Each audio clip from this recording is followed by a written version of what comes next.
Bueno, ¿cómo fue el video? Una pasada. Sí, es verdad, Sí, ¿no? genial. Sí. Bueno, cuéntame, ¿tú cómo lo viste? Pero antes de la boda, yo no quería que hacer Ya, un video, un ¿verdad? video, pero sí, el resultado era increíble y capturó José Andrés todos los momentos muy especiales y todos los momentos que yo olvidé.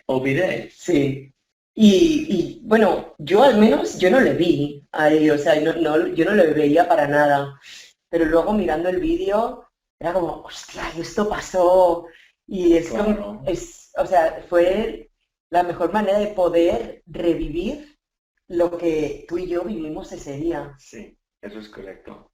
Porque es imposible que recordar Sí, todos estos momentos y vivía solo tu momento en la boda, pero él capturó todos, sí. todo. Total. Y luego, o sea, tú no encuentras cuando hemos enseñado el vídeo a nuestros amigos o familia, y ha sido también momentos como tan especiales, revivirlo otra vez, Sí, ver las emociones de la gente. sí, completamente.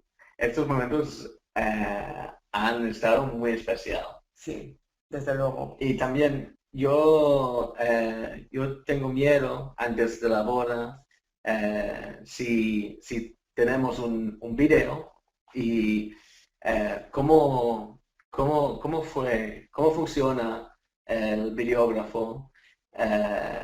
Pero la verdad es, yo no noté José Andrés en la boda. Total, Él estaba parte de la mesa de la gente de la boda. total. Y él